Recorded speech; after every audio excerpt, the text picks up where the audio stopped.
کیا نیا پاکستان کیا؟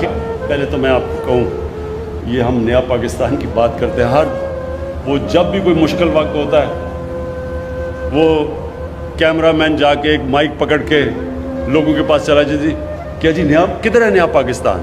تو لوگ برا بھلا کہتے ہیں کہ جی مہنگائی ہو گئی، اور واقعی مہنگائی ہوئی ہے، برے حالات ہیں، وہ کہتے ہیں جی بے روزگار ہیں، کدھر ہے نیا پاکستان؟ یہ اسی طرح ہی کراچی کے اندر مثلا فلڈ آئے ہوئے ہیں، تو آپ وہ بیچارے لوگوں کے اتنا پانی آیا ہوا، آپ جائیں جی بتائیے جی آپ کے کیا حالات ہیں، تو وہ کوئی تعریفیں کرے گا؟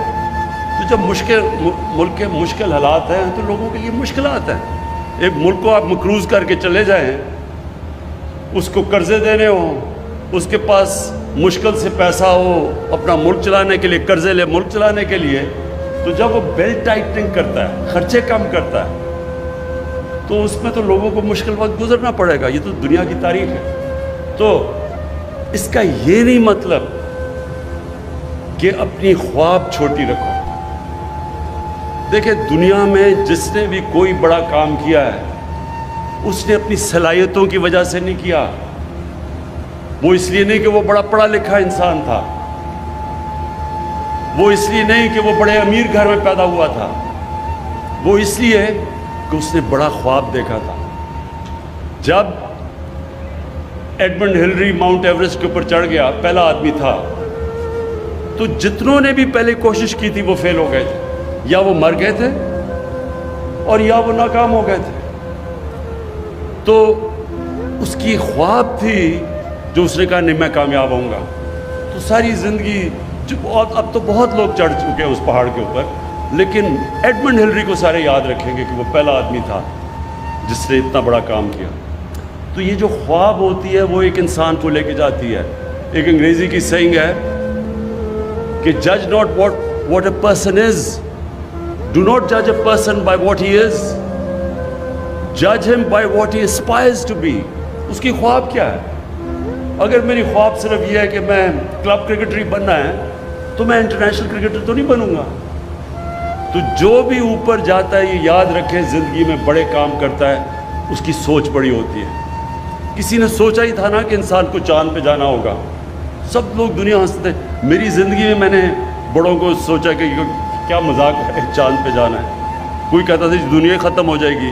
ہم ایک جناب باپ کے ساتھ گیا جمعے کے خطبے پہ، وہ مولوی صاحب کہہ رہے ہیں کہ دنیا ہی ختم ہو جائے گی، کوئی چاند پہ چلا گیا۔ تو ہوتے سارے ایسے دیوانے ہی بڑے کام کرتے ہیں۔ جو ہیومن مائنڈ ہے، جو اللہ نے ہمیں صلاحیت دی ہے، اشرف المخلوقات، فرشتوں کو بھی کہا تھا انسان کے سامنے جھکو، اللہ نے کہا تمہیں نہیں اندازہ کہ میں نے اس کو وہ پاور دی ہے، نالج دی ہے جو تمہیں بھی نہیں دی، لیکن وہ ہم پہچانتے نہیں کیونکہ ہماری ایمز ہی بڑے چھوٹے ہوتے ہیں، ہماری سوچ ہی بڑی چھوٹی سی ہوتی ہے۔ سوچ یہ ہوتی ہے جی پاور میں آئے، اپنی شوگر ملز لگا لی، فیکٹریاں لگائیں، پیسہ بنائے، لنڈن میں بڑے بڑے گھر لے لیے، ہماری سوچ اتنی رہ جاتی ہے اور وہ پھر ہم اتنے ہی انسان رہ جاتے ہیں۔ بڑے سوچ والے مہاتر محمد، نیا شہر اس نے بنایا ہے آج ملیشیا میں، دیکھنے والا شہر ہے، جو ان کا کیپٹل ہے، یہ مہاتر محمد نے بنایا۔ تو جب وہ شروع کر رہا تھا لوگوں نے کہا جی فیل ہو جائے گا، اتنا خرچہ کدھر سے آئے گا؟ آج آپ اس کو جا کے دیکھیں۔ اور اسی طرح دنیا میں جب بھی کوئی بڑا کام ہوا ہے پہلے وہ بڑی خواب ہوتی ہے۔ تو یہ جب مجھے پتہ چلا راوی پروجیکٹ کا، تو انہوں نے کہا جی بڑی پہلے سے سوچ تھی، مجھے پتہ تھا یہ کیوں نہیں کامیاب ہوا، کیونکہ جو لوگ یہ سوچ رہے تھے ان کی نمبر 1 پرائیورٹی اپنا ملک نہیں تھا، ان کی نمبر 1 پرائیورٹی تھی کہ وہ کتنی دولت بناتے ہیں پاور میں آ کے۔ وہ کبھی بھی نہیں بنا سکتے بڑی چیزیں، وہ کبھی بڑا کام نہیں کر سکتے۔ بڑا کام جب بھی آپ بڑی خواب کے پیچھے جاتے ہیں، سب سے پہلے میں بار بار آپ کو ایک فریز بتاتا ہوں، کشتیاں جلا کے جاتے ہیں۔ مطلب کہ جب آپ اس کے پیچھے جاتے ہیں تو پھر کوئی واپسی کا راستہ نہیں ہوتا، پھر ہی انسان کا پوٹینشیل نکلتا ہے۔ جب انسان فیصلہ کر لیتا ہے کہ میں نے اب یہ کرنا ہے اور کوئی پیچھے کا راستہ نہیں، پھر انسان کے اندر سے جو اللہ نے صلاحیتیں دی ہیں، جو طاقت دی ہے، وہ تب طاقت نکلتی ہے۔ جب آپ پیچھے آدھا رہو، اچھا جی اگر یہ نہیں ہوگا تو میں کچھ اور کر لوں گا، کبھی کچھ نہیں، بڑا کام نہیں ہو سکتا ایسے۔ یہ بڑا مشکل کام ہے. یہ جو ایک پورا نیا شہر بنانا ہے آسان کام نہیں ہے. اس میں بڑی مشکلیں آئیں گی, راستے میں رکاوٹیں آئیں گی. میں ابھی بھی سوچ رہا تھا کہ کدھر سے رکاوٹیں آئیں گی.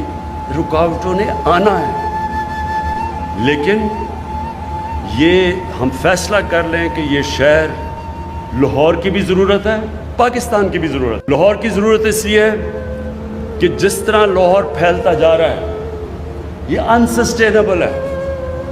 اس لاہور کے اندر جو 40% لاہور کچی آبادیاں ہیں, کیونکہ ہم نے کبھی سوچا ہی نہیں کہ بیچارے جو غریب لوگ ہیں, جو مزدور ہیں, جو کام کرنے والے ہیں, وہ کدھر رہیں گے. کسی نے نہیں سوچا, کیونکہ ہماری جو مائنڈ سیٹ ہے پاکستان کا وہ ایلیٹسٹ مائنڈ سیٹ رہا ہے. ہم جو ملک اپنا پوٹینشیل پورا نہیں کر سکا, اس کی وجہ یہ کیا ہے کہ سارے فیصلے کرتے ہیں چھوٹے سے طبقے کے لیے. جب یہ ہوا کرونا کا, تو میں نے پہلے دن جب مجھے کہا نا جی لاک ڈاؤن لگا دو, وہ دیکھیں جی اٹلی میں بھی لگ گیا, ادھر بھی لگ گیا, اسپین میں بھی, اور دیکھیں اب انگلینڈ بھی لگا رہا ہے, تو آپ بھی لاک ڈاؤن کر دیں. تو میں بار بار ایک سوال پوچھتا تھا کہ لاک ڈاؤن تو ہم لگا دیں, لیکن وہ دیہڑی دار, وہ غریب لوگ, وہ کچی بستیاں, ان کا کیا بنے گا؟ کسی نے مجھے اس کا جواب نہیں دیا, کیونکہ ان کو فکر ہی نہیں تھی کہ ان کا کیا بنے گا. کسی نے یہ سوچا ہی نہیں کہ جب آپ جو آدمی مزدوری کر کے, دیہڑی کر کے بیچارے اپنے بچوں کا پیٹ پالتا ہے, اس کو جب آپ بند کر دیں گے وہ کیسے زندگی گزارے گا, وہ بچوں کو کیسے کھلائے گا. لیکن اپنا سوچ رہے تھے, چھوٹا سا طبقہ اپنا سوچ رہا تھا کہ میں تو عمران خان تو جناب زمان پاک یا بنی گالا میں آرام سے بڑے گھر میں رہ رہا ہوں, میرے لیے تو لاک ڈاؤن کچھ بھی نہیں ہے, میرے لیے تو بلکہ چھٹی ہے. سرکاری نوکروں کی تو چھٹی تھی, گھر آرام سے بیٹھ جائے, ان کو تو تنخواہیں مل رہی تھی. کسی نے نہیں سوچا کہ اس طبقے کا کیا ہوگا. اور وہی نریندر موڈی نے ہندوستان میں اس کا نہیں سوچا. آج ہندوستان میں اللہ کا عذاب آیا ہوا ہے. سب سے زیادہ دنیا میں جو اکانومی گری ہے وہ ہندوستان کی گری ہے, کیونکہ 4 گھنٹے پہ نوٹس پہ اس نے ملک بند کر دیا. بیچارے غریب لوگ, وہ جو دیہاتوں سے شہروں میں کام کرنے آئے تھے, وہ کتنے 100 میل چل کے جا رہے ہیں, بیوی بچے, غریب لوگ بھوکے, کیونکہ وہاں کی رولنگ ایلیٹ نے سوچا ہی نہیں کہ یہ بھی انسان ہے. یہ ہے پاکستان. پاکستان بنا تھا, ایک بڑا عظیم خواب تھا, ایک فلاحی ریاست, مدینہ کی ریاست کے اصولوں کے اوپر, جو نبی صلی اللہ علیہ وسلم نے عظیم ایک خواب تھی وہ, کہ پہلی دنیا کی فلاحی ریاست بنی تھی. غریب لوگ تھے. جب مہاجر گئے ادھر مدینہ, تو کسی کے پاس بڑے تھوڑے پیسوں میں بڑی مشکل گزارا کیا, لیکن تب بھی انہوں نے فیصلہ کیا کہ جو بھی اسٹیٹ کی ذمہ داری ہوگی, اس کے غریب کمزور طبقہ, ان کے بیواؤں, ان کے یتیم, ان کے غریب, اسٹیٹ نے ذمہ داری لی. اور میرا یہ تھیسس یہ ہے کہ اس لیے وہ ایک عظیم قوم بنے.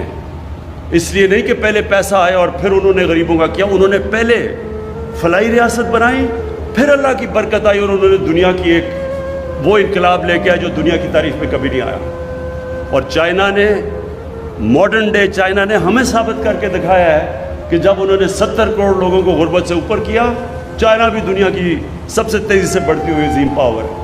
ساری دنیا اسے خوف زدہ ہے کہ آگے یہ جس ریٹ پہ چائنا جا رہی, یہ کیسے دنیا اس کا سے کمپیٹ کرے گی. یہ ہے ہماری پاکستان کی خواب. ہم جب نیا پاکستان کی بات کرتے ہیں, پہلی دفعہ پاکستان میں غریب لوگوں کو ہیلتھ کارڈ دیا, ہیلتھ انشورنس دیا. کبھی کوئی نہیں سوچتا تھا کہ غریب جو مشکل سے اپنے بھی بچوں کا پیٹ پالتا ہے, تو ایک بیماری ہو جائے تو وہ کیا کرتا ہے, وہ کدھر سے پیسے لے کے آتے ہیں. تو پہلی دفعہ ہیلتھ انشورنس انشارہ پنجاب اور کے پی میں ساری ہم سب کو کور کریں گے ہیلتھ انشورنس, اور شروع کر دیا ہم نے. دوسری چیز, ہمیشہ میں یہ جب سے جی ٹی روڈ سے ہم وہ پرانے راوی کے پل سے جاتے تھے داتا صاحب کے پاس, وہ سڑکوں کے اوپر بیچارے فٹ پاتھ کے اوپر لوگ پڑے ہوئے ہیں, سارا وہ اس کا جو ڈیزل کی وہ جو ساری وہ ان کے اوپر آ رہی ہیں ٹرکوں کی، کیونکہ رات میں سارے ٹرکس آتے تھے، ساری مٹی وہ ان کے اوپر آ رہی ہے. کبھی کسی نے یہ نہیں سوچا کہ ان کے لیے ہم کچھ کر دیں. میں ہمیشہ یہ سوچتا تھا، کبھی کسی کو یہ خیال نہیں آیا کہ یہ انسان ہے. آج انشاءاللہ جو ہم نے پہلے ہم نے پناہ گاہ شروع کی، اب ہم نے پناہ گاہ کے سٹینڈرڈ سیٹ کریں کہ وہ پناہ گاہ کے اندر سٹینڈرڈائزڈ ہوگا. یہ نہیں ہوگا کہ ایسے بیچارے غریب آ گئے تو ان کو کوئی کھانا، ان کا کھانا سٹینڈرڈائز ہوگا. ان کے لیے باقاعدہ صاف کپڑے، ان کے بیڈ شیٹ صاف ہوں گی، ان کے غسل خانے صاف ہوں گے، ان کو گرم پانی ملے گا. ان کو انسان بنا کے ہم انشاءاللہ رکھیں گے. ان کو بھی کہیں گے کہ یہ آپ کا پاکستان ہے.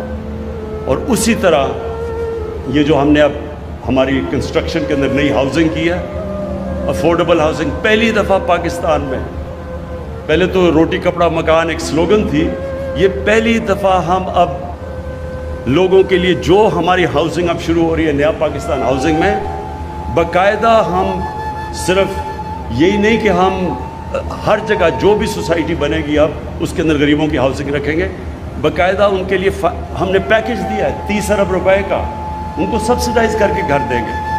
ان کے لیے ہم کم انٹرسٹ ریٹ، 5% انٹرسٹ ریٹ پہ اگر وہ بینک سے پیسہ لیتے ہیں تو ان کو کم انٹرسٹ پہ، یعنی پہلی دفعہ تنخواہ دار غریب طبقہ مزدور ان کو موقع ملے گا کہ وہ بھی اپنا گھر خرید سکے پاکستان میں. اور یہ جو انشاءاللہ راوی پروجیکٹ ہوگا، اس میں باقاعدہ افورڈیبل ہاؤسنگ ہوگی، تاکہ یہ نہ ہو کہ وہ بیچارے کچی وادیوں میں لوگ رہیں، وہ بھی یہاں آ کے ان کے لیے بھی گھر ہو. اور پھر جو ہمارا احساس پروگرام ہے، انشاءاللہ پاکستان کی تاریخ کا سب سے بڑا پاورٹی ایلیویشن، غریبوں کو اوپر سے غربت سے نکالنے کا پروگرام ہے.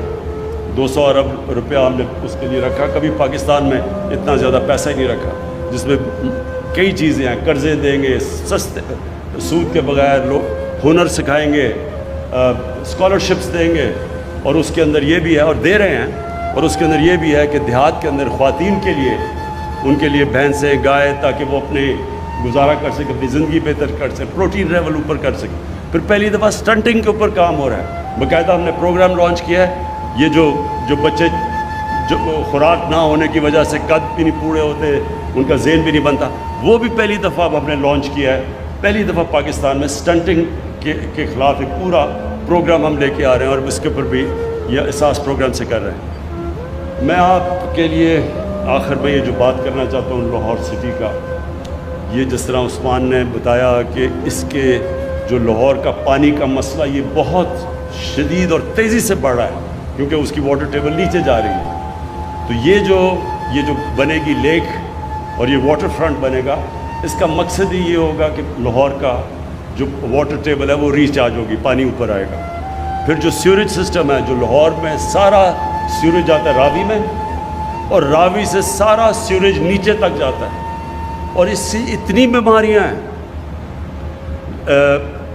سپریم کورٹ نے سندھ گورنمنٹ سے پوچھا کہ وہاں کا جو پانی ہے وہ زیادہ تر اس میں آرسینک ہے، یعنی وہ لوگ وہ پانی پی رہے ہیں جس سے مزید بیماریاں بڑھتی جا رہی ہیں، ہیپاٹائٹس بڑھتا جا رہا ہے. تو پہلی دفعہ واٹر ٹریٹمنٹ پلانٹس لگیں گے، راوی میں جو پانی جائے گا وہ صاف کر کے بھیجیں گے. میں جب شروع میں سنگاپور گیا تو سنگاپور میں جو مین دریا جاتا ہے اس کے بیچ میں سے وہ بالکل کالا تھا، سیوریج تھی وہاں. وہی دریا 10-15 سال کے بعد ہم نے دیکھا وہ مچھلیاں تھیں، صاف پانی تھا.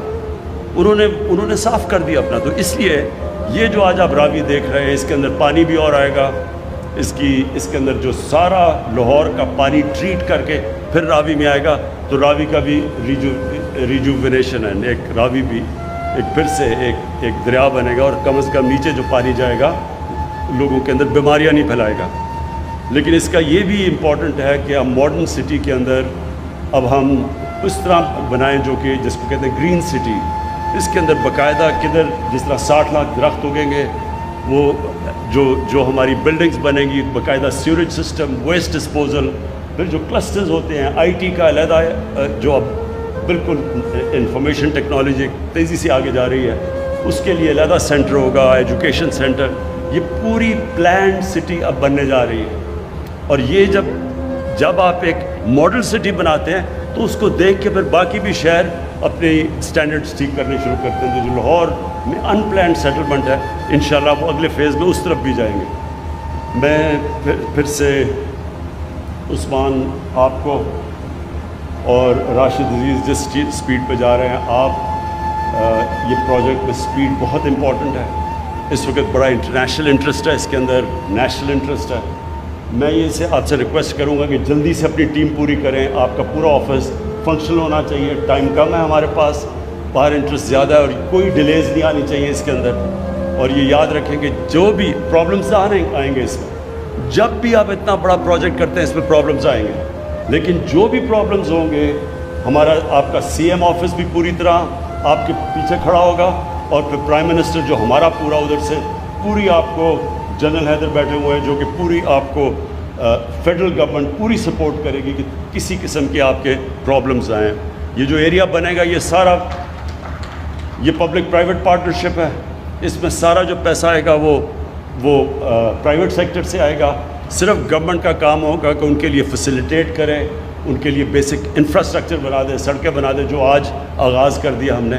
اور اس کے بعد یہ پرائیویٹ سیکٹر کی انویسٹمنٹ سے انشاءاللہ یہ سارا پروجیکٹ کھڑا ہوگا. اور اس پہ جو سب سے آپ دیکھتے رہیں گے سب سے بڑی کنٹریبیوشن جو اس میں انویسٹ کریں گے آ کے, وہ پاکستان کا جو سب سے بڑا اثاثہ ہے اوورسیز پاکستانیز, بیرون ملک پاکستانیوں کا سب سے زیادہ انٹرسٹ ہوگا اور سب سے زیادہ انشاءاللہ انویسٹمنٹ آئے گی.